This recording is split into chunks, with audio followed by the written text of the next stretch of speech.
Et donc ce soir, on va voir les modalités de l'examen et les indicatifs d'appel. Je rappelle, pour ceux qui veulent en savoir un peu plus, il y a une vidéo complète en détail sur les podcasts. Donc c'est la vidéo, la quatrième partie, la deuxième partie pardon, du chapitre 4 de réglementation.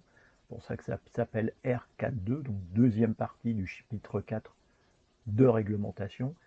Et pour ceux qui suivent le cours au format PDF, c'est la page 26 du cours.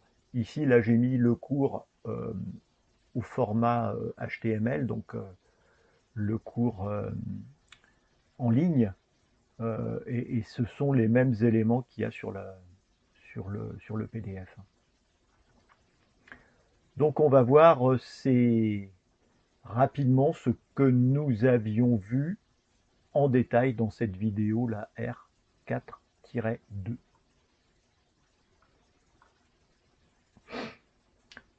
Donc, eh bien, à l'examen, il y a des questions sur l'examen. C'est quand même, voilà, bon, faut le savoir. Il y a quelques questions. Euh, voilà. Premièrement, pour passer l'examen, il n'y a pas d'âge minimum. Évidemment, il n'y a pas d'âge maximum non plus. Euh, pour réussir, enfin pour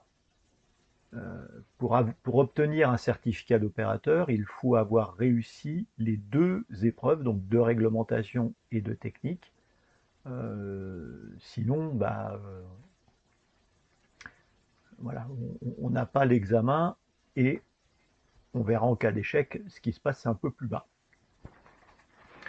Pour valider une épreuve, il faut obtenir la moyenne, donc répondre correctement à 10 questions sur les 20. Euh, voilà, donc c'est pas non plus quelque chose d'énorme. Et je le répète, depuis 2021, il n'y a plus de points négatifs en cas de mauvaise réponse. Voilà, donc ce qui facilite quand même pas mal la tâche. Si le candidat a une invalidité, alors là, quand on parle d'invalidité, c'est un terme très précis qui est l'IPP, donc incapacité physique permanente. Et donc ça, c'est voilà, c'est quelque chose. Enfin, les personnes handicapées savent de quoi on parle quand on parle d'IPP. Et en l'occurrence, pour avoir un IPP supérieur ou égal à 70%, c'est un handicap assez lourd. Voilà, qui est pas donné à tout le monde. Hein. C'est pas parce que vous avez un petit bobo que vous avez un IPP supérieur ou égal à 70%. Et quelquefois, il y a des gens qui ont des handicaps et qui ne veulent pas le faire valider euh, par l'obtention d'un IPP. Mais en tout cas, si vous en avez un, vous sachez que dans ce cas-là, les épreuves sont adaptées au handicap. Donc, alors, concrètement, par exemple, si c'est un handicap visuel, vous aurez avec vous quelqu'un qui soit vous lira la question si c'est une question, voilà, si c'est juste des questions, évidemment vous lira aussi les réponses. Et quand c'est un schéma, la personne sera capable de vous décrire le schéma pour que vous trouviez la bonne réponse. Et éventuellement, cette personne, si vous n'en êtes pas capable, répondra à votre place sur le clavier. Dans ce cas-là, le temps de l'examen est triplé. Alors, en règle générale, dans les épreuves classiques du style, par exemple, permis de conduire, il y a ce que l'on appelle le tiers-temps.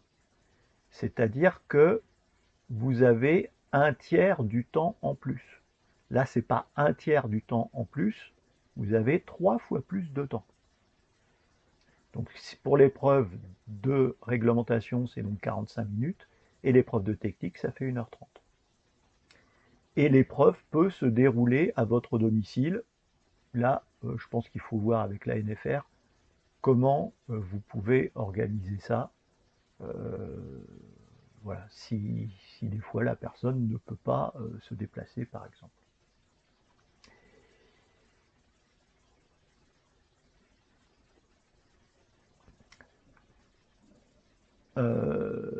En cas d'échec à l'une des deux épreuves, le candidat doit attendre 2 mois avant de repasser l'examen. Donc là, c'est si euh, vous avez loupé une des deux épreuves, donc vous n'avez pas la moyenne à une des deux épreuves.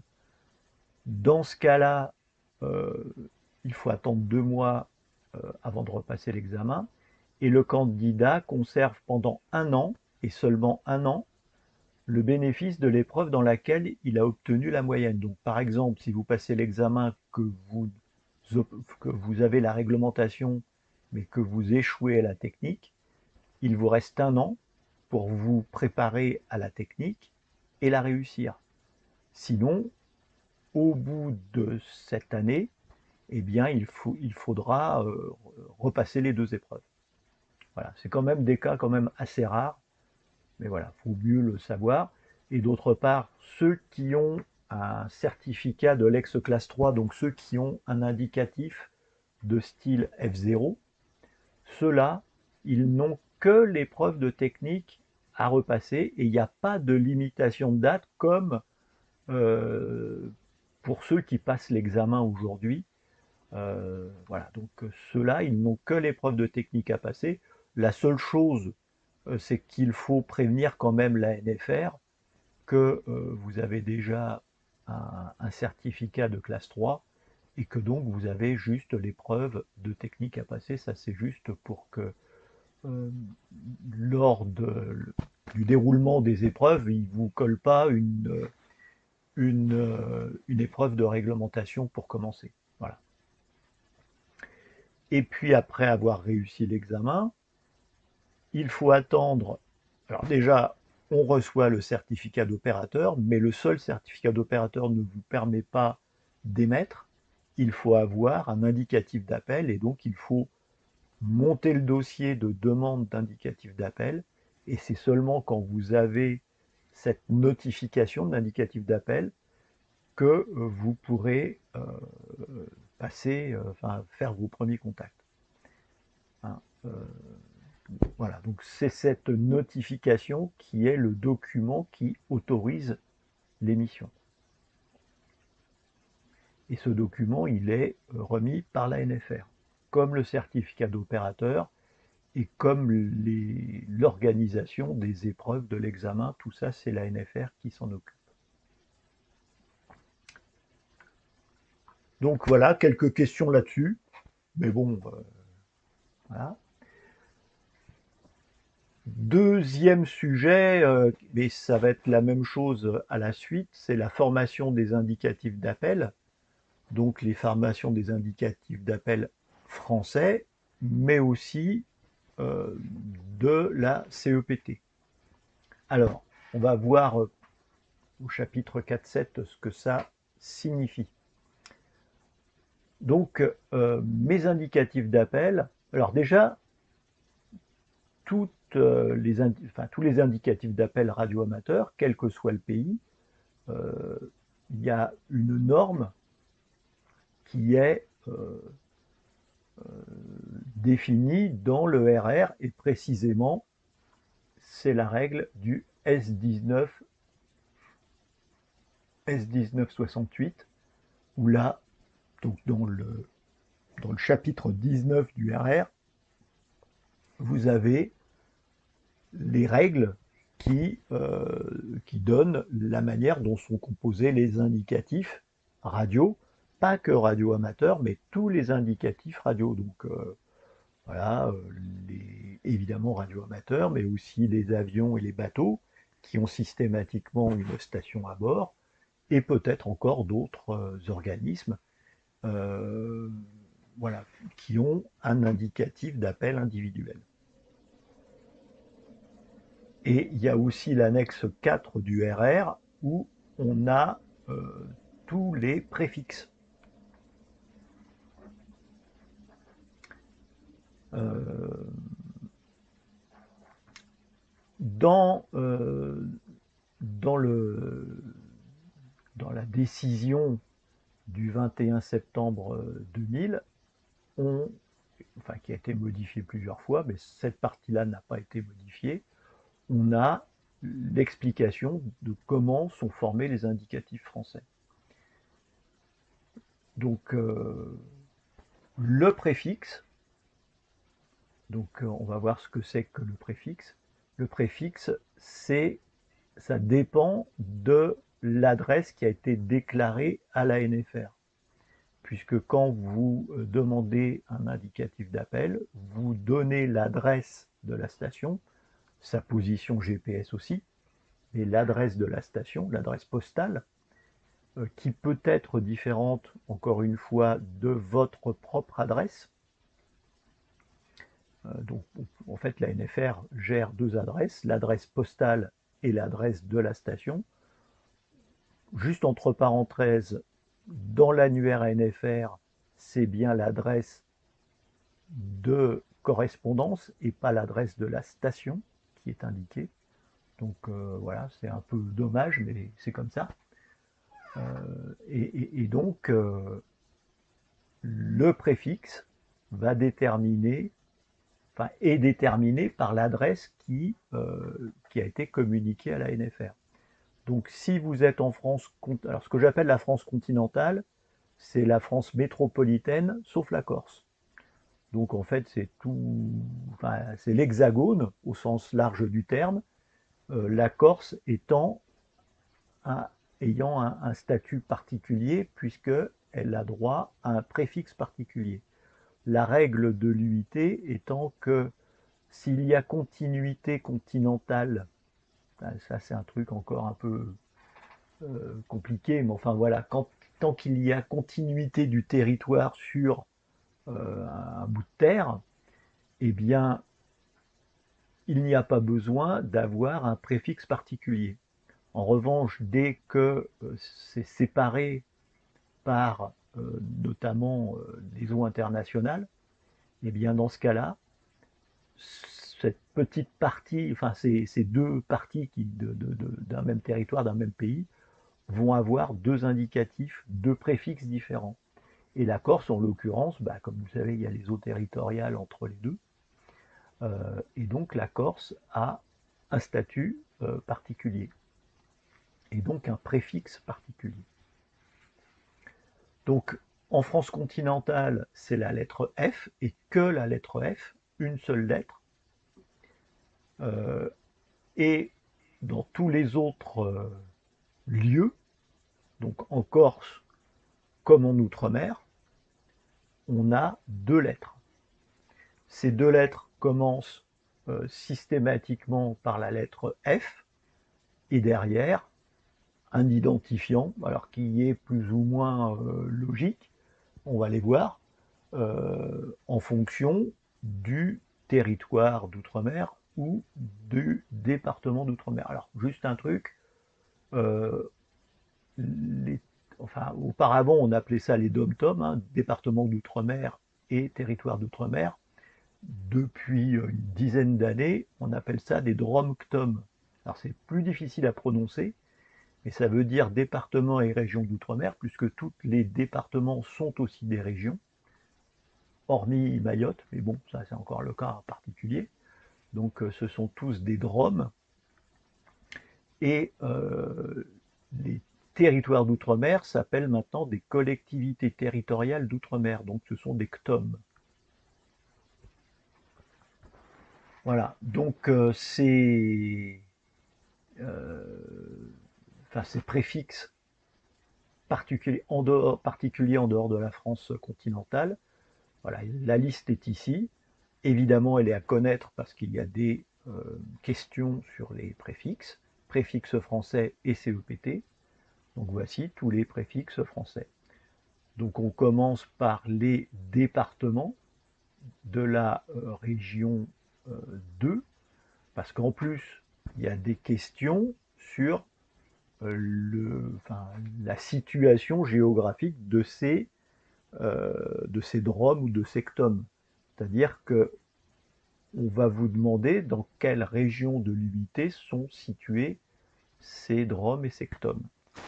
Donc là, je vous ai rappelé ici la carte qui montre les différentes, enfin les 3 régions de l'unité. Donc la région 1, pour faire simple, c'est Europe-Afrique.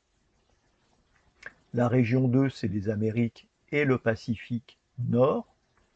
Et la région 3, c'est tout le reste. Donc notamment océan Indien, enfin pas que tout, puisque j'ai une partie de l'océan Indien là qui est le long de Madagascar, mais voilà, et puis Pacifique Sud. Donc pour revenir à mes départements d'outre-mer, donc j'ai FG la Guadeloupe, FG comme Guadeloupe, ça va, FM comme Martinique, ça c'est bon, FY, alors là, ça c'est la Guyane, puisque évidemment vous voyez bien que G et U, c'est utilisé par Guadeloupe et Guyane, et donc pour différencier les deux, là on a pris parti de prendre le Y de Guyane. Voilà. Et donc évidemment, ces 3 départements d'outre-mer, ces 3 DROM, départements régions d'outre-mer, sont situés en région 2. Ce qu'il y a aussi des collectivités territoriales d'outre-mer qui sont situées en région 2, et vous avez, vous avez Saint-Martin, donc le préfixe est FS, alors qu'il y a plein d'autres saints, bon, c'est celui-là où on a retenu le S de Saint, pour Saint-Martin.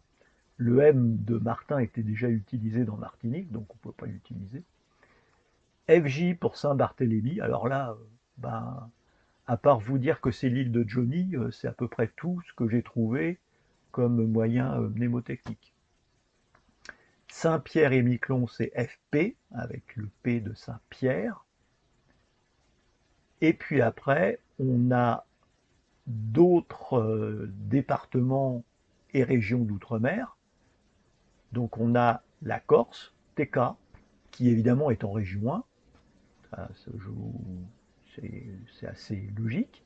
La Réunion, FR, R comme Réunion, et la Réunion est aussi en région 1. Alors on est bien d'accord qu'elle est pas très loin de la région 3, mais elle est quand même en région 1. Et Mayotte, qui est donc entre Madagascar et l'Afrique, est en région 1 aussi, avec un H pour Mayotte. Alors là, la moyen mnémotechnique, c'est se dire que c'est l'île des Mahorais. Voilà, puisque les habitants de Mayotte, ce sont des Mahorais, avec un H entre le A et le O. Et puis ensuite, on en arrive à la région 3. Donc on a, donc pour l'Océanie, on a FW, Wallis et Futuna. FK, la Nouvelle-Calédonie, avec un jeu de mots. FO, la Polynésie française, donc le O de Polynésie. Et petit cas particulier, Clipperton, qui est un îlot qui est au large du Mexique et qui est rattaché à la Polynésie et qui se situe voilà, en région 2. Hein, c'est au large du Mexique. Ensuite, alors, avant de passer aux terres australes et antarctiques françaises, un peu compliquées, il y en a un peu partout, des petits bouts de terre un peu partout. On a FX, les satellites français du service amateur, donc évidemment ceux-là, ils n'ont pas de région de limité, puisque par définition, le satellite, il est en orbite, et donc il survole toutes les régions. Enfin, il peut survoler toutes les régions. À ma connaissance, il n'y en a d'ailleurs pas beaucoup de satellites français du service amateur avec un indicatif français. Tout au moins, il n'y en a pas d'actif actuellement. Voilà. Et puis sinon, après, on a les terres australes et antarctiques françaises, avec des tas de petits bouts de terre un peu partout autour du monde. Voilà, donc on a l'île Crozet qui est ici au large de l'Afrique, entre l'Afrique et l'Antarctique. Donc on a Crozet. Kerguelen qui se trouve entre l'Australie et l'Antarctique aussi. Saint-Paul et Amsterdam un peu dans le même coin. Terre Adélie, ça c'est l'Antarctique, donc la partie française de l'Antarctique.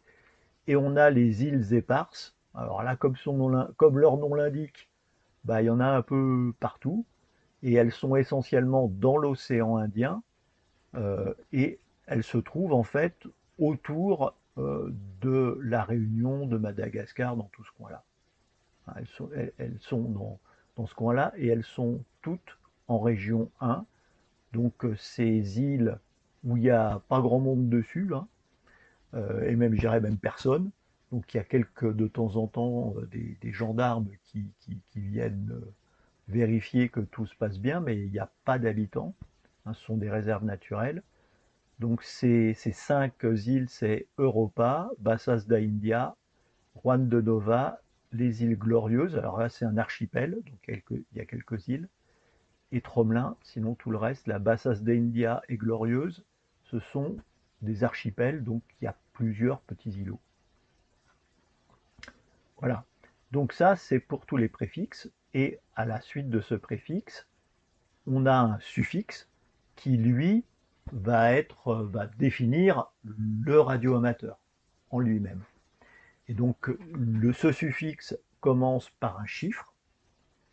Et ce chiffre, en France, c'est la classe d'opérateur. Dans d'autres pays, ce chiffre, puisque tous les indicatifs radio commencent tous par un préfixe à 2 caractères, puis un chiffre, puis 3 ou 4 caractères, enfin 1, 2, 3 ou 4 caractères. Ça, c'est le RR qui définit ça. En règle générale, les radioamateurs, on a droit à 3 caractères, enfin 3 lettres après le chiffre. Et selon les pays, le chiffre a des significations différentes. Alors, il y a des pays où ça veut strictement rien dire, d'autres comme la France où ça définit la classe d'opérateur, et d'autres où ça définit le lieu, enfin l'adresse de la station. Voilà. Typiquement aux États-Unis, le chiffre, ça va vous donner à peu près l'endroit où est située la station, si elle est à l'est ou à l'ouest des États-Unis. Alors, un radioamateur de Martinique applique-t-il les limites de bande de la région 2? Bah oui, et je dirais même plus, quelqu'un, un opérateur, enfin, un métropolitain qui va en Martinique, il va appliquer les définitions des bandes de Martinique, donc de la région 2. Et c'est pour ça qu'à l'examen, il est posé des questions sur toutes les régions, au cas où vous vous déplaciez, que vous alliez passer vos vacances, par exemple, en Martinique ou n'importe où d'ailleurs. Enfin, n'importe où, dans un drum ou un CTOM.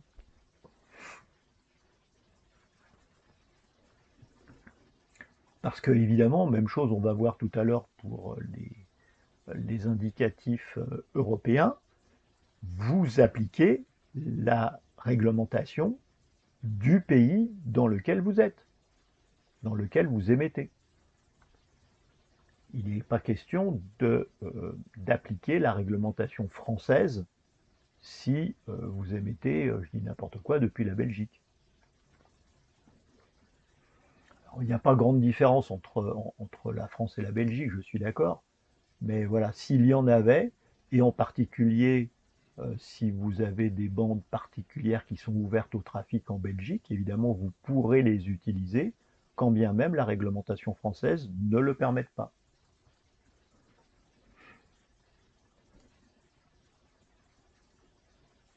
Donc le suffixe commence par un chiffre, voilà, donc ça ce sont les chiffres qui sont utilisés, il n'y a pas de question dessus. Et ensuite on a 2, 3 ou 4 lettres qui vont déterminer le préfixe de le suffixe pardon, de l'opérateur. Donc on a des suffixes du style, enfin à 2 lettres, donc AA à ZZ, ou à 3 lettres, donc AAA à UZZ, et à chaque fois, il y a la série des K, donc par exemple ici KGL par exemple, qui est réservée au Radio Club. Et là, quand on a une série, alors pour la France, euh, comment continentale, il n'y a pas d'indicatif de Radio Club à 2 lettres au suffixe, mais par contre, il y en a en Outre-mer et en Corse. Et donc, dans ce cas-là, le K, il est réservé, enfin, il est utilisé pour les radioclubs en Corse et dans les DROM, dans enfin, les DROM-COM ou les DROM. Là, j'ai écrit DROM-COM. En fait, c'est des collectivités territoriales d'outre-mer. Donc, c'est les DROM-COM.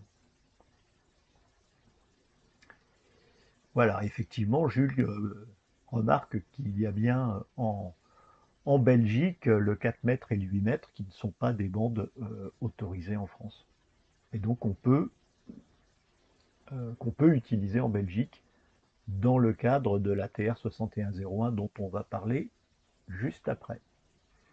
Donc, voici mes indicatifs. Donc, vous voyez que après la lettre U, enfin, ce sont des séries spéciales. Donc là, on a une série spéciale déjà qui sont les K, qui sont réservés au Radio Club, dont on a déjà parlé la semaine dernière. Et puis après, donc le U, on a la série des V. Ces séries des V, c'est réservé aux amateurs de l'Union européenne installés pour plus de 3 mois en France. Alors la France, elle a une particularité, c'est que les radioamateurs qui ont un certificat d'opérateur équivalent à REC, et que ceux-là, on parle bien des AREC, pas des novices. Donc ces radioamateurs, s'ils sont en France pour moins de 3 mois, ils utilisent leur indicatif personnel qu'ils ont obtenu dans leur pays d'origine. Mais s'ils sont là pour plus de 3 mois, il faut qu'ils demandent à la NFR un indicatif réservé à ça. Et donc là, la série des V, ce sont les radioamateurs étrangers, enfin tout au moins les radioamateurs qui ont un certificat d'opérateur étranger. C'est-à-dire que par exemple, si c'est un Français qui a passé son certificat d'opérateur, je dis n'importe quoi, en Belgique, son certificat AREC, il revient en France, voilà, il revient en France, et donc là, il va pouvoir demander un indicatif français de la série des V, puisque la Belgique fait partie de l'Union européenne, et pour autant, il n'aura pas d'examen à passer en France. Il l'aura passé en Belgique. Voilà, donc ça simplifie pas mal les choses, sachant que cette possibilité, il n'y a guère que la France qui la met en œuvre. Hein. Je pense que dans beaucoup d'autres pays, il faut passer l'examen localement. Il n'y a pas d'équivalence, parce que l'équivalence de la TR 6102, donc la licence AREC ou 6101, ça ne s'adresse qu'à des séjours de courte durée, pas pour des séjours de plus de 3 mois. Donc, le V, c'est pour les amateurs de l'Union européenne, et les W, bah, ça va marcher de la même manière, sauf que ce sont des radioamateurs qui ne sont pas, enfin, qui ont obtenu leur examen en dehors de l'Union européenne. Par exemple, en Angleterre, puisque je rappelle, l'Angleterre ne fait plus partie de l'Union européenne. Voilà. Auparavant, donc vous voyez, il y a le V, le W. Auparavant, il y avait aussi le X et le Y qui, voilà, on n'en parle plus dans le nouveau, enfin, dans le nouveau texte, dans le texte de 2012 quand même. Donc bon, ça fait un certain temps dont on n'en parle plus. Ces préfixes X et Y, c'était pour les balises, les relais numériques pour le Y, et maintenant on a juste la lettre Z, enfin les indicatifs qui commencent par un Z pour les stations répétitrices, que ce soit les relais ou les balises. Petite remarque, les indicatifs d'appel restent la propriété de l'État et ne sont pas transmissibles. Transmissible, ça veut dire qu'on ne peut pas le mettre dans une succession, en cas de décès de l'opérateur. Et ils peuvent être réattribués.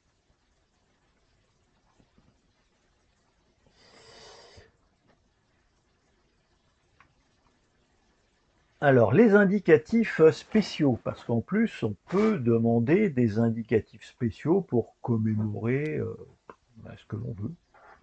Voilà, je sais que là, ce week-end, on doit, enfin, le Radio Club activera l'indicatif TM5 GGU en hommage à notre, en souvenir plutôt, d'Hervé F5 GGU qui est décédé il y a maintenant 2 ans. Voilà, voilà, donc on activera, la station du Radio Club activera cet indicatif il y a un contest, je crois, et donc cette station sera active pendant le contest.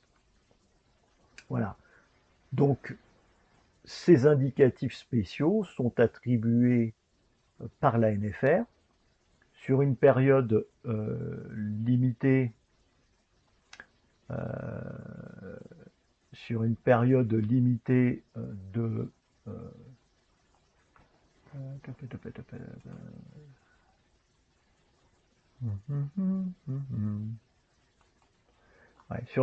limitée de 6 mois, et donc le préfixe de l'indicatif demandé, puisque c'est celui qui va enfin, la demande, dans la demande, on demande aussi d'avoir un indicatif spécial pour montrer, enfin, pour signifier quelque chose. Et donc cet indicatif doit commencer par TM quand l'adresse de la station qui va être activée se trouve en France continentale, TK si elle est en Corse.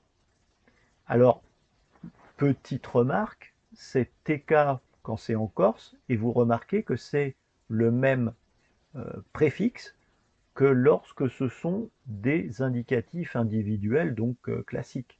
Donc il y a peut-être risque de confusion entre des indicatifs spéciaux et des indicatifs individuels, je dirais.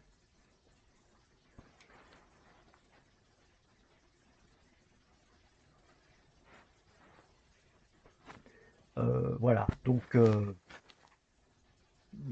TK pour la Corse, TO pour les départements et régions d'outre-mer, donc y compris Mayotte qui n'est pas une région, à Saint-Pierre-et-Miquelon et à Mayotte. Donc c'est pour ça que j'ai préféré rajouter Mayotte, puisque les DROM, je rappelle, c'est donc Martinique, Guadeloupe, Guyane et Réunion.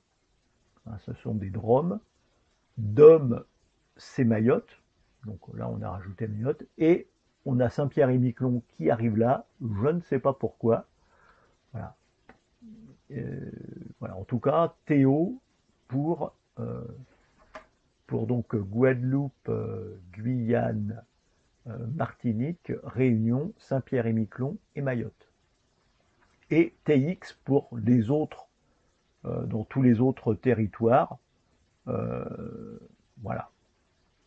Alors juste un petite remarque, que ce soit TO ou TX, bah, du coup, ça va être assez difficile à définir d'où vient, enfin, où est la station, puisque une fois que vous avez Théo, bah, vous ne savez pas trop quelle sous-région, enfin, ou quelle sous-région va être utilisée pour l'indicatif, à part écouter éventuellement ce que dit la station si elle décrit quelque chose. Mais voilà, donc c'est un peu dommage, et même chose avec TX, donc on est dans l'impossibilité d'identifier précisément le lieu d'émission. C'est un petit peu dommage quand même. Donc à la suite de ce préfixe, on a un suffixe, et alors là c'est une très grande latitude, puisque déjà le suffixe est composé de 2 à 7 caractères. Alors vous remarquez que systématiquement, dans les indicatifs, il doit y avoir après le préfixe un chiffre. Et là, le texte nous dit qu'on peut avoir 1 à 3 chiffres. Le préfixe est composé de 2 à 7 caractères. Et quand on parle des caractères, ça comprend aussi les chiffres.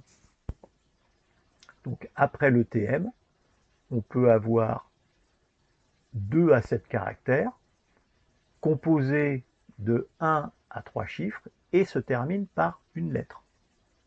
Une fois qu'on a dit tout ça, eh ben, on peut faire à peu près tout ce que l'on veut.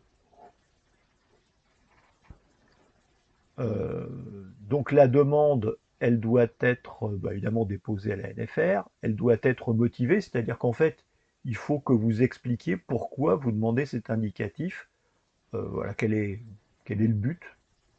Voilà, il y a peut-être derrière une manifestation, un anniversaire à fêter, que sais-je, voilà. Ça doit être déposé 20 jours ouvrables avant le début de l'activité. Ça peut être fait en ligne, même si apparemment il y a des petits problèmes pour le faire en ligne. Et donc le dossier doit indiquer l'adresse, les dates d'activité, puisque, ah oui, je n'ai pas insisté là-dessus, donc ça peut être attribué pour une période limitée à 15 jours, c'est-à-dire qu'on a 15 jours, voilà, on a 15 dates, et ces dates, elles ne sont pas obligatoirement consécutives, mais elles doivent être définies dans une période de 6 mois.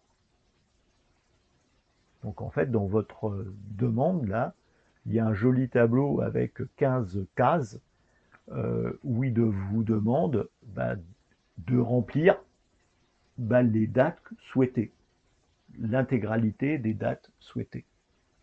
Et puis évidemment, si vous ne souhaitez activer que pendant un week-end, vous indiquez que 2 dates, hein, évidemment. Voilà, donc les dates d'activité. La position WGS 84, donc ça c'est la position GPS, hein, ça c'est un format qui veut dire la position GPS, ce qui veut dire que vous ne pourrez pas utiliser votre station en portable ou en mobile, puisque par définition c'est une station fixe, puisque c'est l'adresse de l'activation. Voilà. Et donc pas de mobile non plus si vous voulez faire ça sur un bateau. Si vous voulez le faire sur un bateau, c'est à quai et que ça ne bouge pas. Et il faut communiquer aussi la liste des opérateurs, et seul le demandeur devra joindre sa notification d'indicatif d'appel. Les autres, c'est juste l'indicatif qui est demandé par la NFR. Les indicatifs spéciaux sont réattribuables. Rien ne vous empêche de redemander le même indicatif pour une autre opération. Et ces indicatifs en activité, donc l'activité c'est le premier jour de la date d'activité jusque 6 mois plus tard, quel que soit derrière comment dire, les dates à laquelle vous avez décidé d'utiliser l'indicatif. Et donc ces indicatifs spéciaux figurent sur l'annuaire de l'ANFR sur une liste spéciale.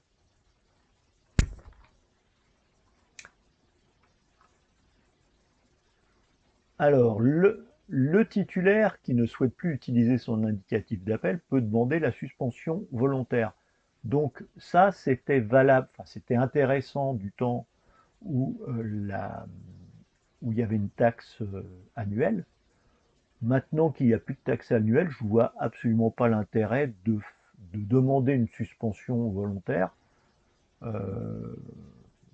Voilà. Autant le garder, autant le rester actif, l'indicatif, puisque voilà, ça ne coûte pas plus cher. En revanche, pour ceux qui ont fait leur suspension volontaire du temps où la taxe d'examen, la taxe annuelle existait, eh bien vous pouvez réactiver votre indicatif, et dans ce cas-là, il faut en faire la demande à l'ANFR, et il faut dans ce cas-là joindre le courrier qui accuse réception de la demande de suspension à la demande de réutiliser l'indicatif. Enfin, c'est un peu compliqué, mais voilà. Et donc la suspension volontaire, elle était possible pendant 10 ans et uniquement pendant 10 ans. Après 10 ans, l'indicatif pourrait être réattribué, sauf que à l'heure actuelle, j'ai encore jamais vu d'indicatif réattribué à un autre radioamateur. Il y a suffisamment d'indicatifs disponibles pour éviter ces réattributions. On en a déjà un peu parlé avant, c'est l'ANFR qui gère et qui publie l'annuaire des radioamateurs, et cet annuaire comporte les noms, les prénoms, les indicatifs et les adresses de tous les radioamateurs français. Alors, on peut s'opposer à ce que ces informations, alors, ce que l'on, il n'y a que l'un, enfin si, même tout, si vous demandez à figurer sur la liste orange, en fait, vous aurez rien du tout sur l'annuaire ANFR. Voilà, la requête reviendra vide. Donc voilà. Bon,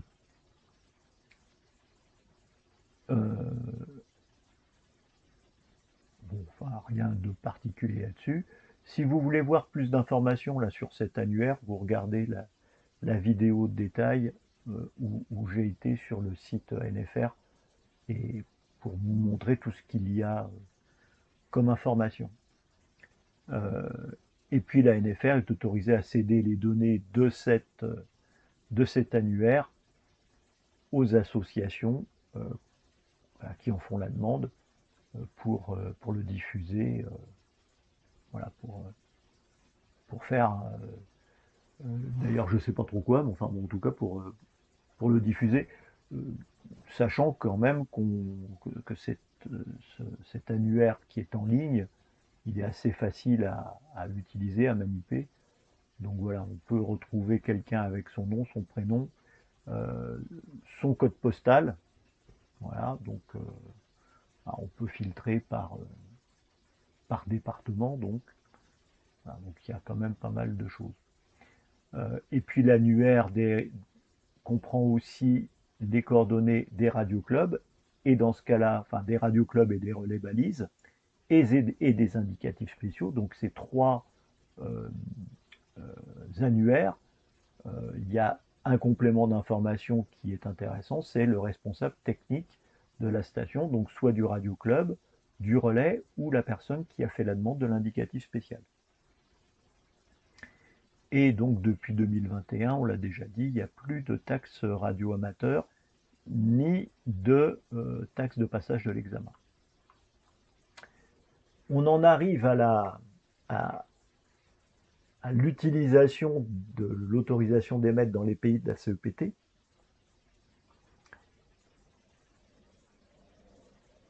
Alors, j'ai deux exemples d'indicatifs réattribués qui sont restés inactifs depuis plus de 15 ans. Ah, F1 HTE et F5 JJR. Eh ben, j'étais pas. Ça, je pense que c'était peut-être des vieux indicatifs parce que vu. Enfin, F1 HTE, ça commence à dater. Euh, et c'était peut-être l'ancienne réglementation où.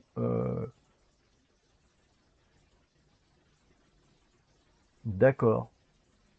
Ben, ça doit être assez ancien parce que F1 HTE, ça fait très longtemps que ça n'a pas été, enfin que ça a dû être affecté. Voilà. Donc je ne sais pas trop dans quelles conditions ça a été fait. Euh, donc là, on en arrive à l'utilisation de l'autorisation d'émettre dans les pays de la CEPT. Il y a une recommandation européenne qui est donc la TR 6101 qui prévoit la libre circulation des radioamateurs au sein de la CEPT pour des séjours de moins de 3 mois. C'est-à-dire que si vous allez, vous Français, dans un pays de la CEPT, vous pouvez utiliser votre indicatif français. Alors évidemment, en utilisant les règles locales, c'est-à-dire notamment sur le plan de fréquence et sur la puissance d'émission, les classes d'émission, etc.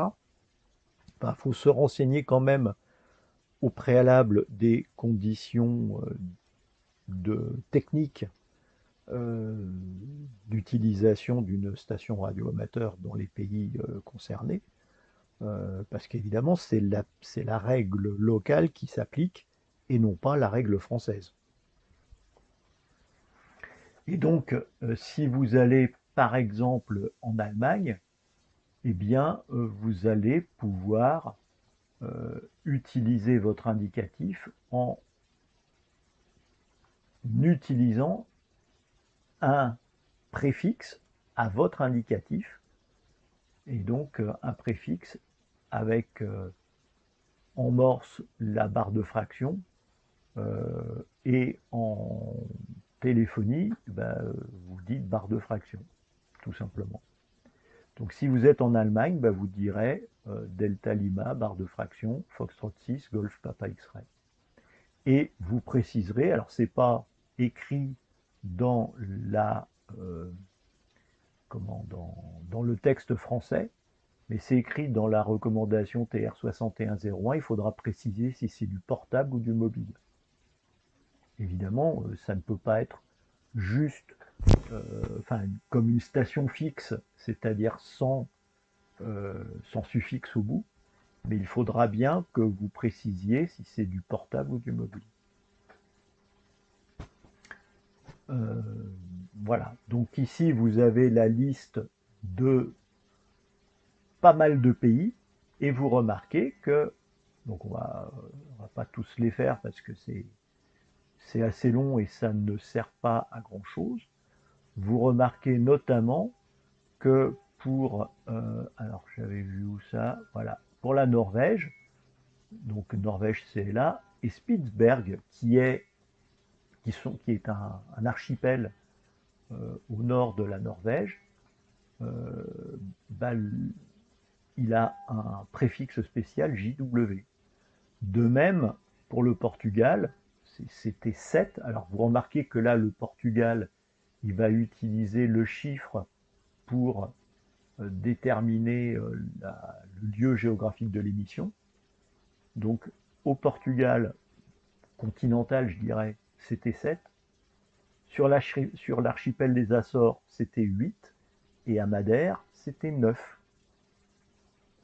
Vous avez aussi le cas particulier du Royaume-Uni, où chaque royaume ou chaque petite partie du royaume a son préfixe particulier. Donc Angleterre M, Île de Man MD. Alors quand on parle de l'Angleterre, le M, l'Angleterre utilise aussi la lettre G. Donc l'Angleterre, elle a la particularité d'avoir deux lettres pour définir le pays. C'est la lettre M et la lettre G. Donc là, l'Angleterre M, l'île de Man MD ou GD, l'Irlande du Nord MI ou GI, Jersey MJ ou GJ, Écosse MM ou GM, Guernsey MU ou GU, Pays de Galles MW ou GW. Petite remarque, la Fédération de Russie a été exclue de la CEPT en mars 2022. Voilà, quand vous regardez la date, vous cherchez pourquoi. Vous allez vite obtenir la réponse. Et puis, sinon, rien d'autre sur les particularités. Si la Suisse, c'est HB9, et vous remarquez que le Liechtenstein n'est pas dans cette liste parce que le Liechtenstein ne fait pas partie de la CEPT. Je dis une bêtise. Ah si, Liechtenstein, il est là, HB0. Le Liechtenstein fait partie de la CEPT. Et alors, la particularité, là, c'est que HB, c'est donc pour l'ensemble Liechtenstein et Suisse. Et le 0, c'est ce qui va déterminer la zone géographique. Donc là, encore un truc assez sioux. Et donc c'est le seul cas où on a 3 caractères pour identifier un pays. Puisque partout ailleurs, c'est 1 ou 3. 1 ou 2, pardon. Partout ailleurs, c'est 1 ou 2. Et là, vous avez cette particularité CCT7 et CT8 parce que c'est le Portugal qui a décidé que le chiffre correspondait à un lieu géographique. Alors que Liechtenstein et Suisse, ce sont deux pays séparés. Donc je ne sais pas pourquoi on a cette particularité. Vous remarquez aussi que certains préfixes, on a une lettre, un chiffre, ou un chiffre, une lettre. Voilà, donc un préfixe, ce sont 2 caractères. En France, c'est que 2 lettres, mais à l'étranger, dans tout le monde, ça peut être c'est 2 caractères, donc c'est 2 lettres, ou un chiffre, une lettre, ou une lettre, un chiffre. Petite remarque aussi, l'ONU et l'UIT ne font pas partie de la CEPT, on est bien d'accord. Tout du moins, ça n'a rien à voir avec ça. Et pour autant, il y a eu quelques questions dessus, puisque les questions doivent porter sur les préfixes de la CEPT. Et donc on a eu aussi des questions sur l'ONU et l'UIT. Et là, le préfixe, c'est 4U, avec un jeu de mots en anglais. 4U, c'est for you. Voilà, donc pour vous. Dans la liste des pays où là, j'ai peu de questions, j'ai des pays qui sont membres de la CEPT, mais qui n'ont jamais donné d'informations sur l'application de la recommandation TR 6101. On a 3 pays, l'Azerbaïdjan, la Biélorussie, entre-temps, elle s'est fait exclure, même chose en même temps que la Russie en mars 2022, et la Géorgie. Et on a un cas particulier qui est le Kosovo, qui ne fait pas partie de la CEPT et dont le préfixe a été... c'est compliqué parce qu'il ne fait pas partie de l'ONU et donc pas de l'UIT, mais par contre, l'UIT lui a réservé, entre guillemets, une série, la série Z6. Voilà, c'est encore des particularités en droit international assez compliquées. Et puis on a des pays qui ne font pas partie de la CEPT, mais qui appliquent quand même l'ATR 6101. Et donc voici tous ces pays. Et notamment, on a les États-Unis. C'est-à-dire qu'avec votre licence française, vous allez pouvoir l'utiliser aux États-Unis, au Canada. Ce qui est déjà pas mal.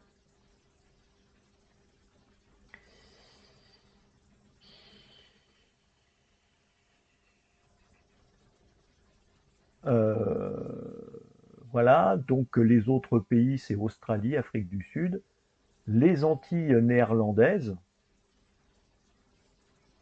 le Canada, et là encore une fois avec, alors je n'ai pas compris pourquoi, mais le Canada, il y a 3 préfixes, VE, VO et VY, selon l'endroit où on est.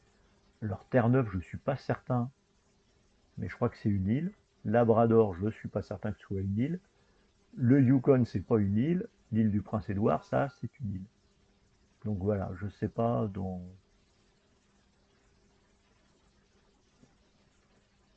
pourquoi il y a cette particularité au Canada. On a droit aussi à Israël, au Pérou, à la Nouvelle-Zélande. Et alors,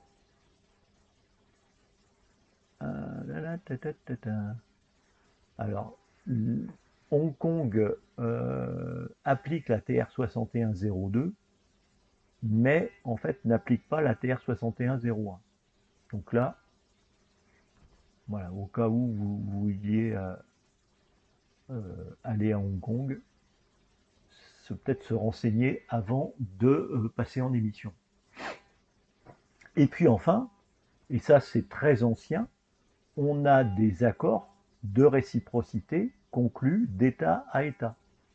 C'est-à-dire que la plupart il y avait des accords de coopération avec de nombreux pays qui sont passés maintenant dans la CEPT ou qui appliquent la TR 6101, typiquement les États-Unis et le Canada. Donc ils sont remontés dans la liste, mais il y a encore des pays qui ont conclu des accords d'État à État avec la France, mais qui n'appliquent pas la TR 6101 ou ne sont pas membres de la CEPT. Donc on a quelques pays, donc on a le Brésil, la Côte d'Ivoire, le Japon, le Kenya et récemment, enfin il y a une dizaine d'années, la Thaïlande. Et donc typiquement, la réglementation française nous dit qu'un radioamateur français émettant temporairement depuis la Belgique s'identifiera par ON6, ON barre de fraction F6 ABC. Et on ne précise pas portable ou mobile. D'ailleurs, dans les questions d'examen, on ne précise pas. Dans la vraie vie, la recommandation TR 6101 le recommande. Je vais aussi avancer un peu là-dessus. Voilà, vous avez tous les pays qui sont là. Toutes les listes sont là.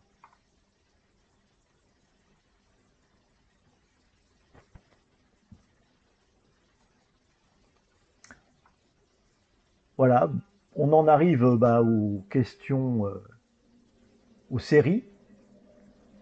Rien de plus sur le cours. Si, juste un petit point sur la licence CEPT de radioamateur novice. Donc ça, c'est un niveau qui est recommandé, qui est reconnu par la CEPT. Donc pour la partie libre circulation, c'est la recommandation ECC 0506.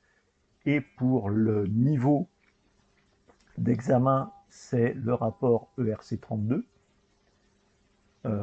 Voilà, donc ça marche, ça va marcher comme pour la licence AREC, mais cette licence CEPT n'est pas applicable en France ni pour les novices étrangers de passage en France, ni pour les opérateurs français de l'ex-classe 3 qui n'ont pas l'équivalence de cette licence CEPT de radio amateur novice et qui ne peuvent pas donc utiliser leur station dans les pays qui appliquent la recommandation ECC 0506, comme par exemple la Belgique, et donc ils ne pourront pas utiliser leurs stations, leurs indicatifs en Belgique. Voilà, on va passer maintenant aux séries. Alors, première série, donc la 16. On va revenir un peu en arrière. Plutôt ici d'ailleurs. Alors, tout. Voilà, modalité d'examen.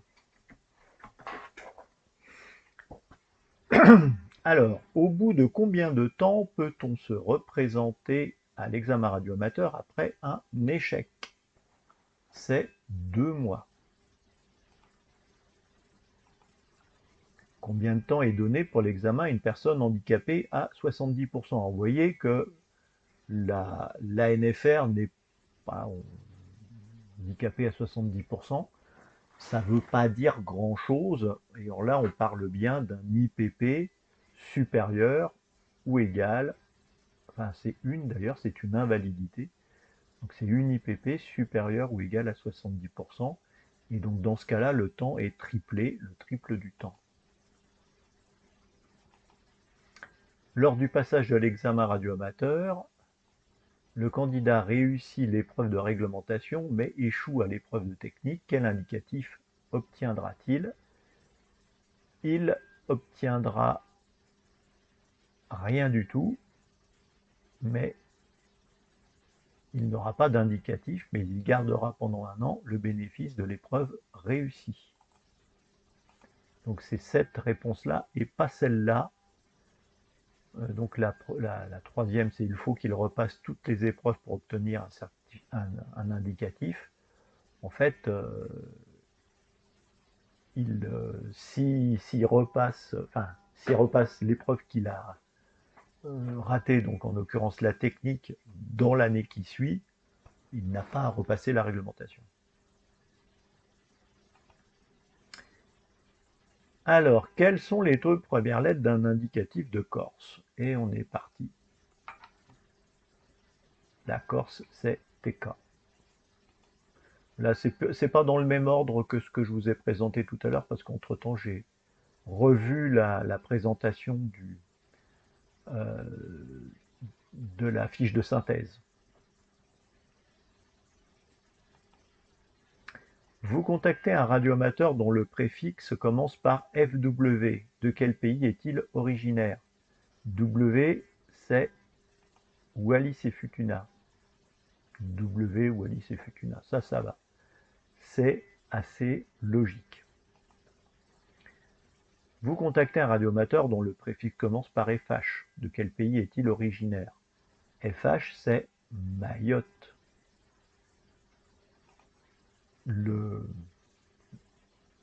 Comment dire, le moyen mnémotechnique, c'est de se souvenir que les habitants de Mayotte, ce sont les Mahorais, avec un H, les Mahorais, et donc le H des Mahorais est ici. Domicile d'un radioamateur avec l'indicatif FR XYZ. Région Rhône-Alpes, La Rochelle, Saint-Pierre-et-Miquelon, La Réunion. Évidemment, c'est La Réunion.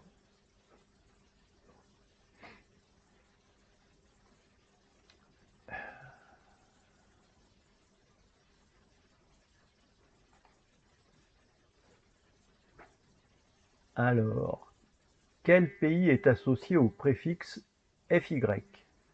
Mayotte, il y a un Y. Saint-Barthélemy, il y a un Y. Guyane, il y a un Y. satellite français du service amateur, il n'y a pas de Y. Mais voilà, donc le piège ici, c'est FY, c'est la Guyane. Préfixe de la Nouvelle-Calédonie. Est-ce que c'est FK? Est-ce que c'est NK, FC ou FN? C'est FK, la Calédonie. Pays d'un indicatif commençant par FO. Réunion, île de l'océan Indien, Polynésie française ou France continentale. C'est la Polynésie française. Alors juste un truc quand même, systématiquement c'est indiqué pays. C'est pas réellement, enfin jusqu'à présent la Polynésie française reste toujours française. Hein. Voilà, juste une petite remarque au passage.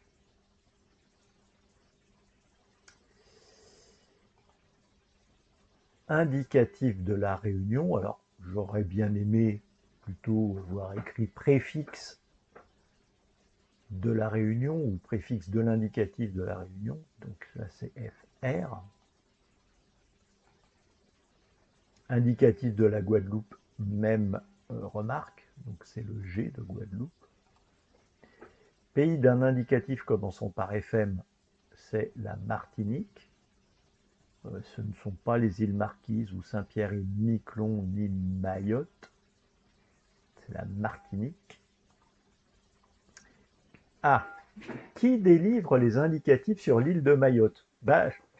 En fait, les indicatifs, comme je vous l'ai dit tout à l'heure, ils sont systématiquement délivrés maintenant par l'ANFR. Donc c'est l'ANFR qui délivre tous les indicatifs français, que ce soit dans les départements d'outre-mer, enfin dans les DROM, dans les départements régions d'outre-mer, ou partout ailleurs en outre-mer. Donc c'est toujours l'ANFR. C'est assez, enfin ça a dû changer de mémoire, c'est en 2014, où auparavant c'était le ministre chargé, là c'était le préfet, pardon, c'était le préfet à Mayotte. Parce que l'ANFR n'avait pas les autorisations nécessaires pour faire pour, pour intervenir à Mayotte. Maintenant, c'est l'ANFR qui intervient partout. Dans quelle région de l'UIT se situent les îles Crozet? Les îles Crozet, elles sont en région 1. Et la région 4 n'existe pas.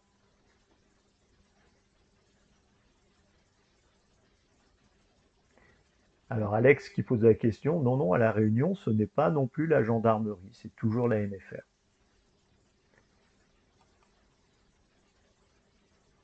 La série des indicateurs. Alors là, on va passer au slide suivant. La série des indicatifs d'appel F5VAA est réservée aux stations expérimentales. Alors, stations expérimentales, elles n'ont pas un indicatif particulier. Est réservée aux satellites. Non, les satellites, ça commence par FX quelque chose, mais il n'y a pas de suffixe particulier. Sera utilisé après l'épuisement des F1XXX? Non. Est réservé aux radioamateurs étrangers issus d'un pays membre de l'Union européenne et installés pour plus de 3 mois en France. C'est assez long à lire, mais c'est ça, c'est les VAA qui sont là. L'indicatif est 5KEB. C'est un K, donc c'est un club. Là, ce n'est, puisque maintenant les relais et balises, ça va commencer par un Z. Et que ce soit un relais analogique ou un relais numérique. L'indicatif d'appel FWBC ne peut exister. Alors, FWBC, ça peut exister, mais dans ce cas-là, c'est plutôt un indicatif d'avion ou de navire. Mais en tout cas pas radioamateur.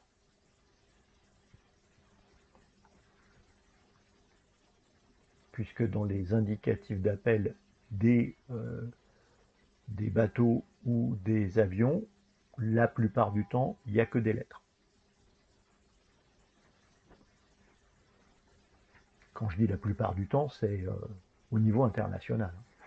Les avions, ce ne sont que... Enfin, il peut y avoir des chiffres, mais dans ce cas-là, c'est le préfixe qui a un préfixe, puisque les préfixes euh, des avions et des bateaux, ce sont les mêmes préfixes que les radioamateurs. C'est une branche, enfin, c'est pas l'ONU, c'est l'OACI pour les avions. Pour les bateaux, je me souviens plus de l'autorité, mais c'est un truc équivalent qui, je crois que c'est l'OMI, pas sûr, qui, qui est une branche de l'ONU et qui utilise la même table de répartition des indicatifs. La même table de répartition que l'UIT. Quel préfixe peut être à la fois utilisé pour des indicatifs personnels et pour des indicatifs spéciaux temporaires? On en a parlé tout à l'heure, c'est mon fameux TK. TK qui est ici et qu'on va retrouver ici.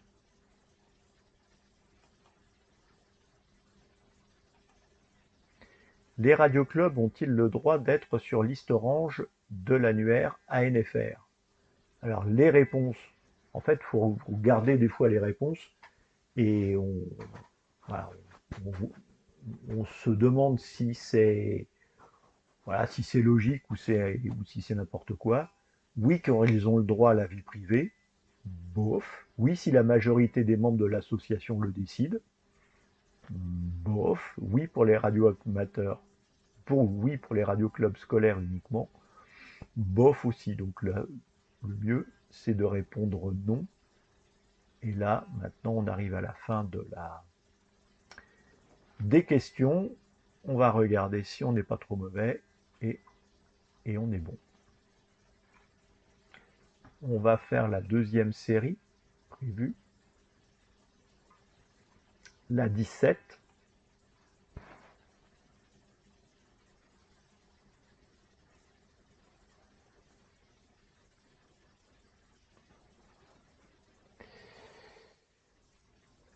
Alors, on revient là-dessus. Et on en arrive au préfixe. Enfin, tout au moins à l'utilisation, enfin à la recommandation TR6101. Pour l'amateur français en visite dans un pays étranger adhérent à la CEPT. La licence dite CEPT permet sans formalité l'exploitation d'une station portable pour une durée inférieure à 3 mois, l'exploitation d'une station portable quelle que soit la durée du séjour, l'application de la réglementation française de ce pays et l'exploitation d'une station fixe dans ce pays. Station fixe, c'est pas possible puisque vous avez déjà défini votre adresse auprès de la NFR. Donc voilà. Donc si vous n'y mettez pas depuis votre adresse, ben, c'est que vous êtes à l'étranger et donc que vous êtes en portable ou en mobile. Évidemment, quand vous êtes à l'étranger, c'est la réglementation du pays dans lequel vous émettez qui s'applique, et pas la réglementation française. Ce n'est pas l'exploitation d'une station portable, quelle que soit la durée du séjour, c'est pour une durée inférieure à 3 mois. Puissance autorisée un opérateur CEPT sur 28 et 150. Alors, autant quand vous allez à l'étranger, c'est l'application, enfin c'est la règle locale qui s'applique. Pour les étrangers qui viennent en France, bah, c'est la règle française qui s'applique. Et donc, eux, ils ont droit à 250 watts comme tous les opérateurs français.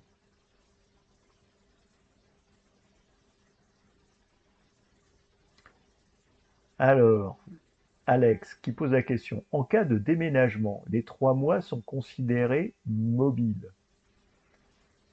Alors là,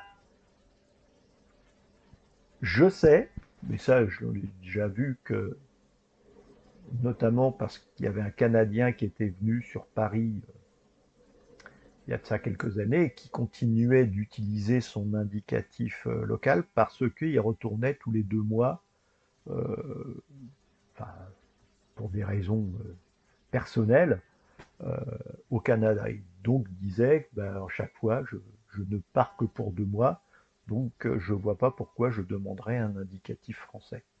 Voilà. Donc ça fait partie, ça, voilà, des gens qui essayent de noyer le poisson. Euh, voilà. Donc en cas de déménagement, bah, c'est un peu...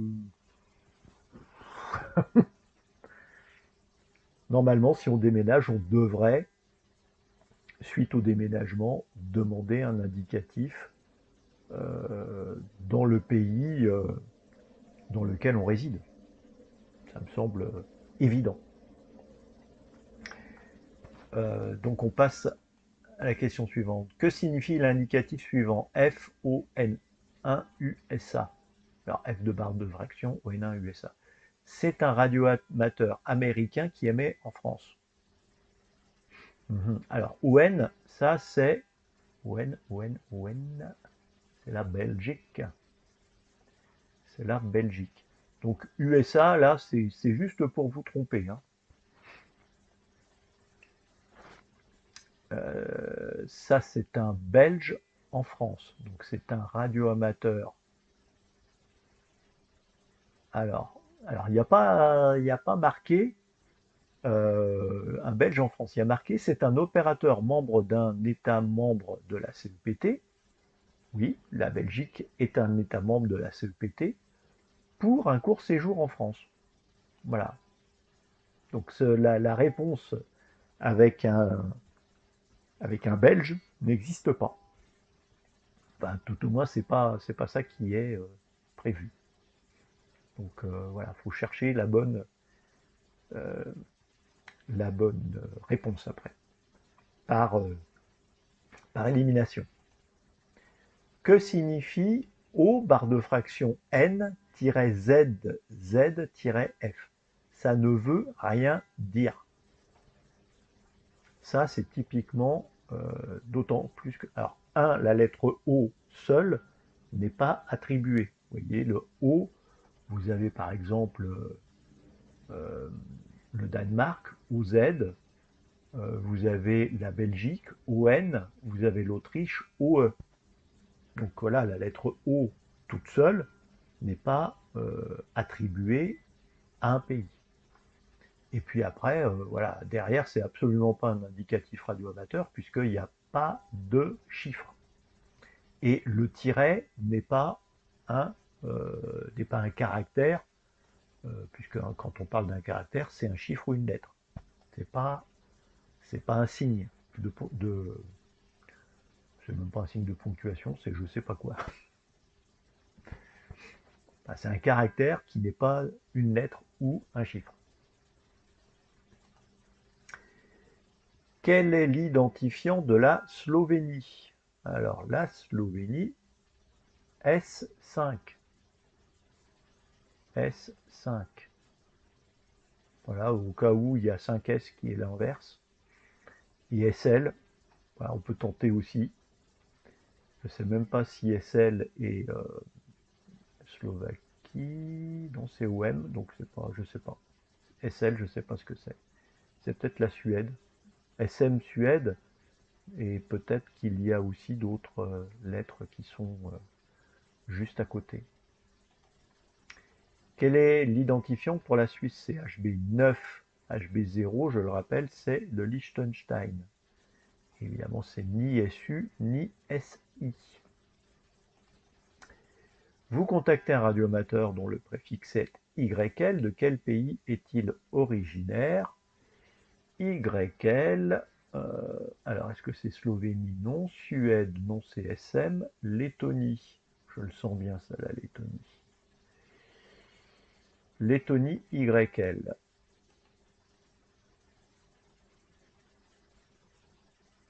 Et donc Pologne. Vous contactez un radioamateur dont le préfixe est MD. MD, donc M, c'est le Royaume-Uni. Et le Royaume-Uni, bah, eux, ils ont plein de préfixes puisqu'ils ont, comment dire, enfin, différencié les différents royaumes du Royaume-Uni. Enfin, pas que les royaumes d'ailleurs, puisque on a aussi Jersey, Guernsey, qui ne sont pas réellement des royaumes. Tout le reste, c'est des royaumes. Angleterre, Île-de-Man, Irlande, Écosse et Pays de Galles sont les 5 royaumes du Royaume-Uni. Et donc le D, c'est l'île de Man. Alors pour ceux qui veulent savoir, l'île de Man, elle se situe entre l'Écosse et l'Irlande.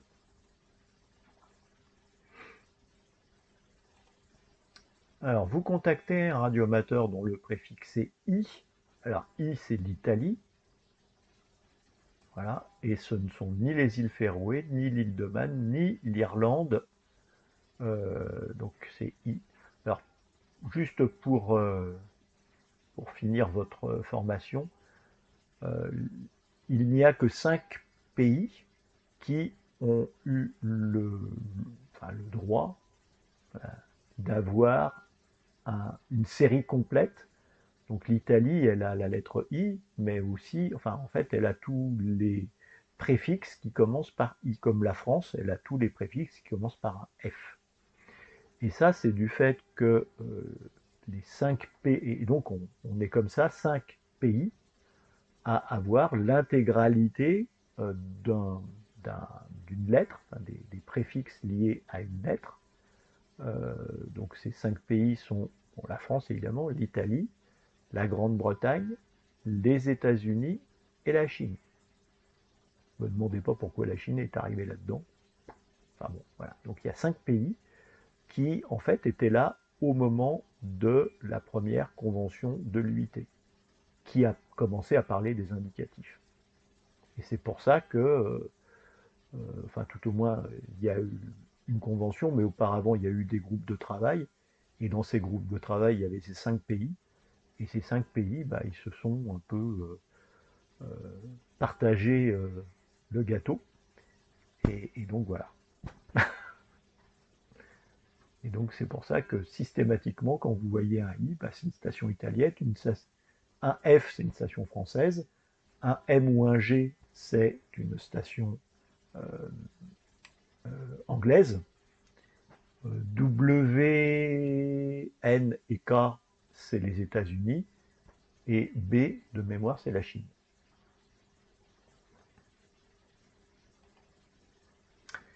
Vous contactez un radioamateur dont le préfixe est 4L. De quel pays est-il originaire? Alors c'est pas. Alors ça, ce sont donc les pays euh, qui appliquent la recommandation TR 6101. Il y a d'autres pays de la CEPT qui n'ont pas donné d'informations sur cette application. Et donc notamment ici la Géorgie. Donc la Géorgie, c'est 4L. Ils sont très peu. Et voilà. Vous contactez un radioamateur dont le préfixe commence par EA, je reviens en arrière. EA, c'est donc l'Espagne. EA. Ça, c'est pas aussi. Enfin, ça, c'est pas. Encore une fois, dans ces préfixes-là, il n'y a, pas vraiment de méthode euh, mnémotechnique pour se souvenir de ça. Le mieux, c'est de les apprendre par cœur ou voilà, de regarder le trafic et d'essayer de se souvenir du préfixe en fonction des indicatifs qu'on voit passer.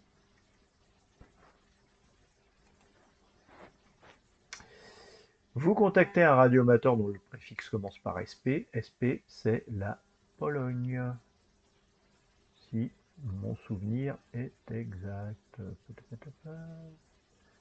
Et où Pologne. Pologne SP. Vous contactez un radioamateur dont le préfixe commence par MW. Alors ça marche à peu près. Alors M déjà au Royaume-Uni. Et W, c'est Wales. Donc en anglais, le pays de Galles. Ça marche à peu près. Il y a aussi Jersey qui marche, l'Irlande qui marche, Guernsey, ça marchotte, c'est le U. Voilà. Donc, l'île de Man, ça marche pas. L'Écosse, et même, ça marche pas. Voilà, donc, ça marche pas à tous les coups. Vous contactez un radioamateur dont le préfixe est MM. Donc, MM, c'est l'Écosse. Évidemment, c'est MM ou GM. Vous contactez un radioamateur dont le préfixe commence par PA. PA, ce sont les Pays-Bas.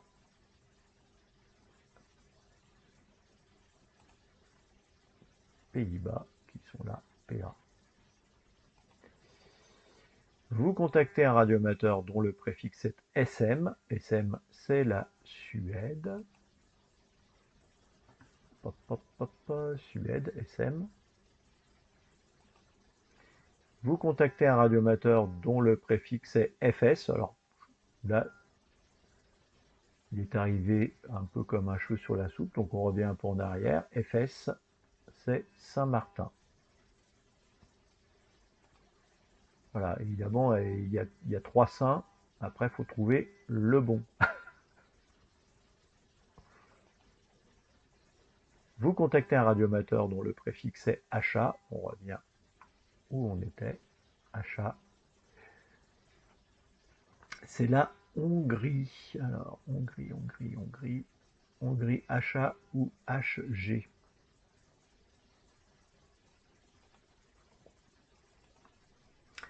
L'indicatif HB0, barre de fraction HB9XXX. Alors, il faut se réfléchir à 3 fois. HB0, ça c'est le Liechtenstein. Et HB9, c'est la Suisse. Donc c'est un Suisse qui va au Liechtenstein. Alors, un radioamateur suisse qui émet depuis le Liechtenstein. C'est bon. Hein, donc il ne faut pas se planter.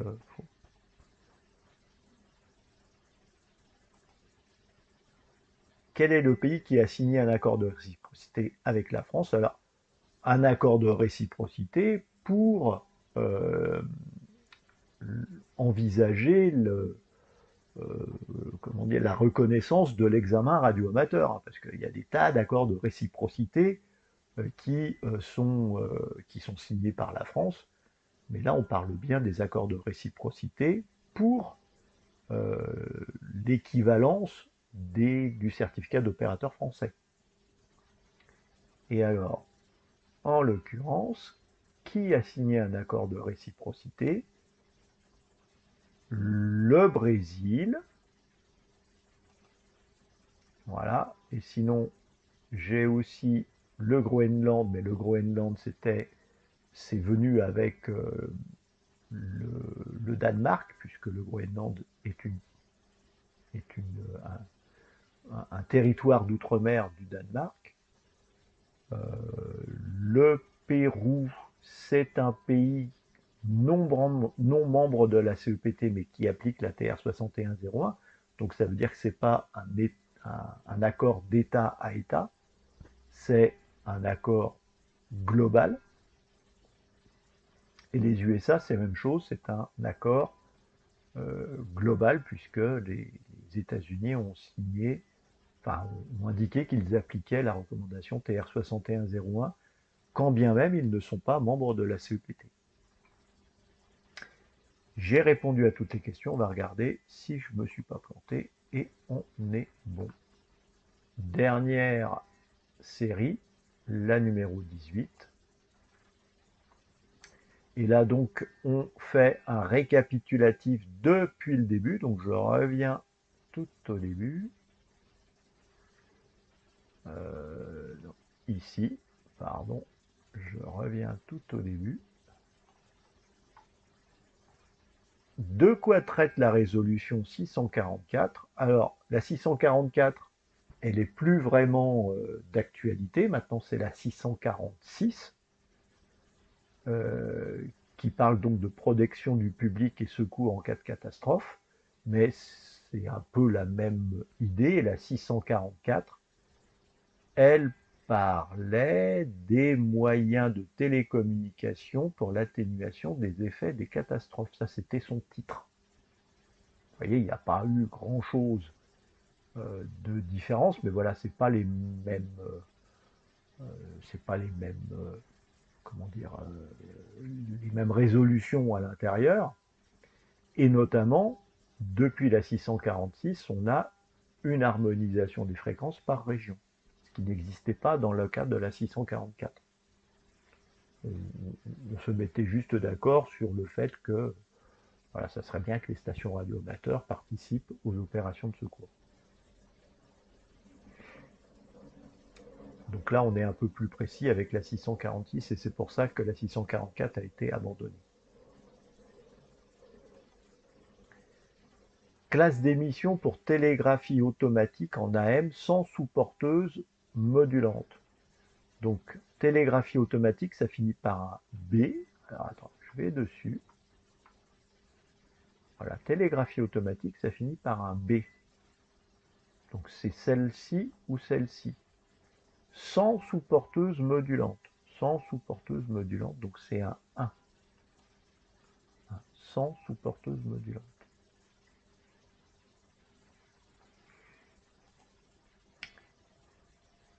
Quelle est la désignation simplifiée pour 6 mégas? Donc 6 mégas, donc si on prend ce... Alors déjà, premièrement, je rappelle que c'est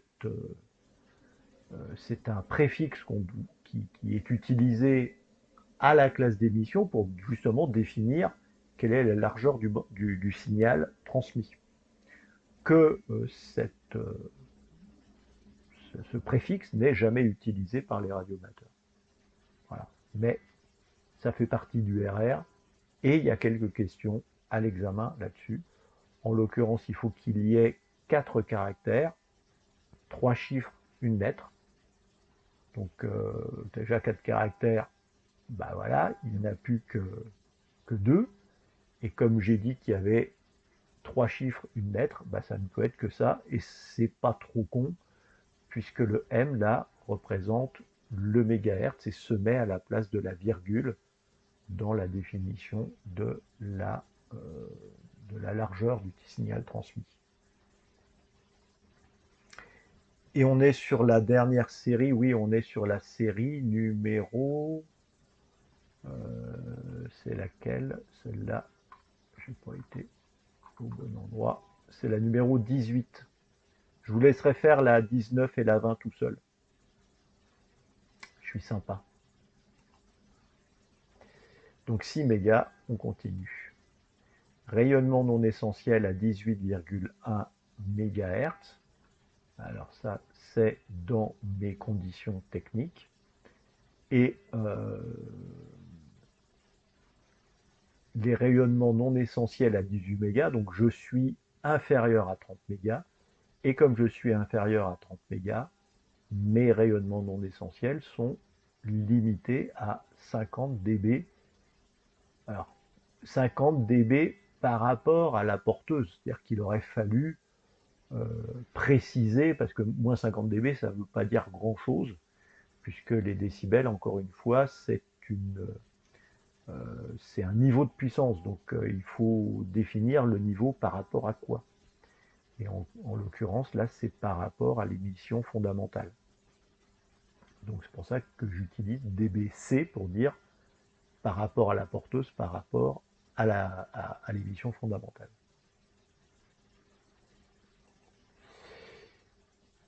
Quelle bande a une attribution à titre secondaire au sens du RR et bénéficiant néanmoins d'une attribution à titre primaire? Alors, mes bandes. Eh ben, pas de chance, celle-là, elle n'apparaît pas dans ce tableau. Elle apparaît après. Je ne l'ai pas. Et alors par contre, est-ce que je l'ai là-dessus? Hop, on va regarder. C'est là donc la bande des 10 mégas. Et les 10 mégas vont... Donc c'est là, c'est cette partie-là qui a cette spécificité, donc c'est de 10.450 à 10.500. C'est mon fameux commentaire D, enfin mon statut D pour, le TNRBF. Donc c'est 10.450 à 10.500. Hein, c'est le statut secondaire au sens du RR et bénéficiant néanmoins d'une attribution primaire. Quand on regarde ici le D, attribution à titre secondaire au sens du RR et bénéficiant d'une attribution à titre primaire en application des dispositions du TNRBF. Voilà. Ça, c'est question un peu tordue. Voilà, donc je préférais vous mettre un petit point là-dessus. Dans quelle bande de service d'amateurs par satellite, AMS, donc dans les deux sens, montée et descente, est-il autorisé? 3.5 à 3.8, on voit le trafic satellite n'est pas autorisé. 10 à 10.100, il n'est pas utilisé, il n'est pas autorisé. 21 à 21 450, ça c'est possible. Et sur le 50 mégas, c'est aussi pas autorisé. Quelle fréquence est une limite de bande? Alors, 10,100 MHz, c'est pas mal ça. 24 168, non, c'est 24 890 ou 990. 14 250, non. En revanche, oui, c'est une limite de bande pour le trafic satellite, mais c'était pas la question. On est bien ici dans... Vous n'êtes pas une station satellite, donc vous n'avez pas... enfin, c'est pas la question posée. 14 250, non. Et 21 450, ici, ce sont des kilohertz. Enfin, c'est 21 kHz, 450. Donc, il faudrait que ce soit ici 21 450. Donc, soit qu'il n'y ait pas de virgule, ou qu'il y ait un espace. Et dans ce cas-là, ça ferait 21 450. Là, en l'occurrence, c'est 21 kHz. Et 21 kHz n'est pas une bande radio-amateur. Donc attention à la lecture de ce genre de piège. Parce qu'après, on peut se poser la question, mais pourquoi j'ai deux réponses possibles? Et donc, on perd un peu de temps peut-être avec ça. Quelle est la largeur de la bande des 7 mégas? On parle bien de largeur, donc c'est 200 kHz. Et on est bien en France métropolitaine, puisque cette bande elle est un peu plus large ici en région 2. Pas en région 3, mais en région 2. Dans quel département est interdite la bande des 50 mégas? Dans aucun département. La bande des 50 mégas est une bande normale depuis 2012, quand même. Ça fait 10 ans, plus de 10 ans maintenant. Pour un radioamateur de l'ex-classe 2, donc dont l'indicatif commence par F1 ou F4, quelles sont les classes d'émission autorisées? Toutes les classes d'émission sont autorisées. Hein, je rappelle ça ici. Les classes d'émission, toutes les classes d'émission sont autorisées. Toutes les classes d'émission sont autorisées. Épellation correcte de la lettre C. Voilà, C c'est Charlie. C'est surtout par Charles au Canada. Quel est le code pour QRN? Alors que signifie QRN? On parle ici de parasites. Donc ce ne sont pas les brouillages, c'est êtes-vous troublé par des parasites? Je rappelle, les parasites, c'est plutôt atmosphérique ou des parasites industriels peut-être. Brouillé, c'est par une station. Voilà.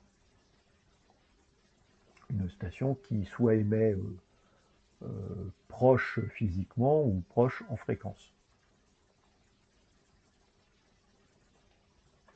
Quelle est l'abréviation de ce code Q? À quel moment me rappellerez-vous? Alors, à quel moment me rappellerez-vous? C'est QRX.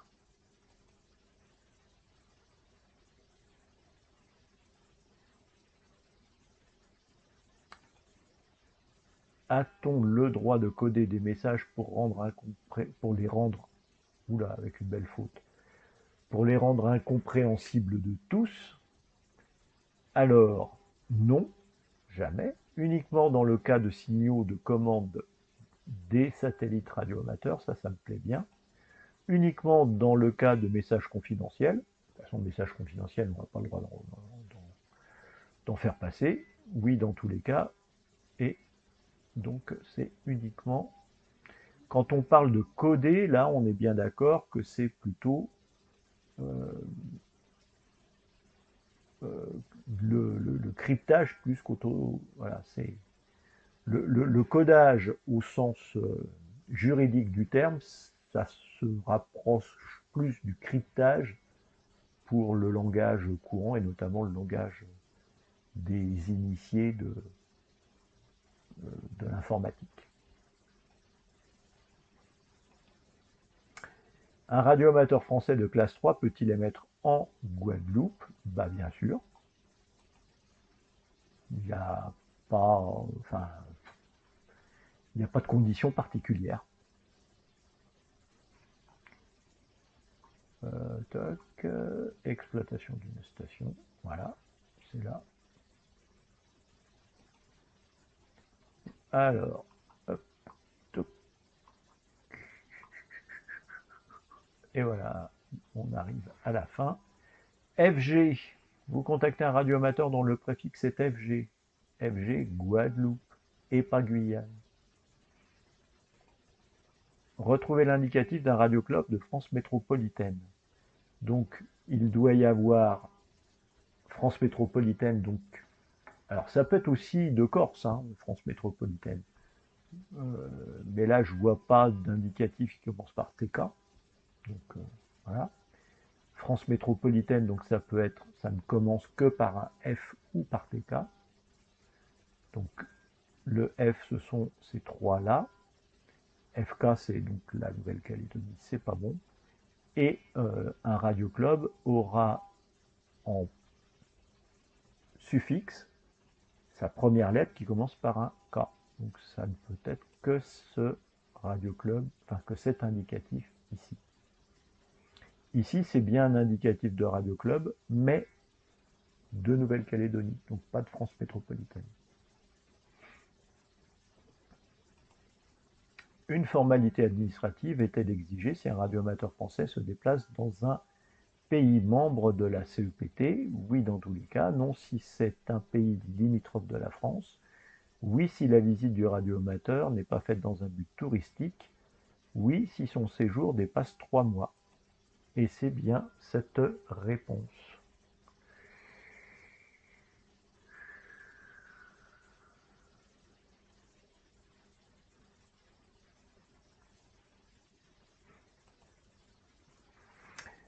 Vous contactez un radioamateur dont le préfixe commence par UT.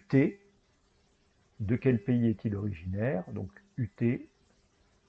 On va passer ici aux indicatifs. UT, UT, UT, UT, UT, UT, UT, Ukraine. L'indicatif 9H, barre de fraction MXX, est utilisé par un radioamateur anglais qui émet depuis Malte. Alors, 9H, est-ce que c'est Malte? Ce qui m'embête quand même, c'est ces trois caractères là, MXX. Il n'y a pas de chiffre, donc, mais il n'y a pas de réponse.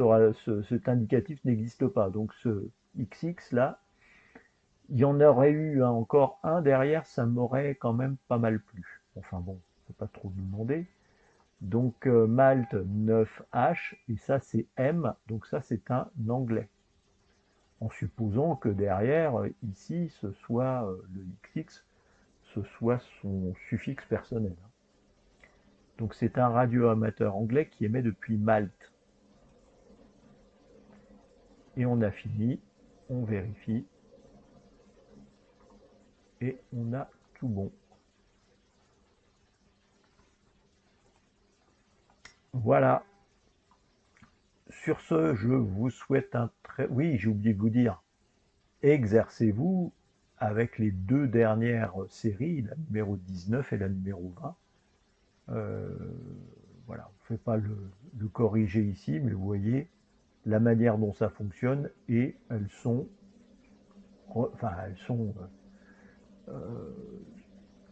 ressemblent à tout ce que l'on a vu jusqu'à présent. Donc il n'y a pas de piège particulier. Sur ce, bon week-end à tous et à la semaine prochaine. Bye bye.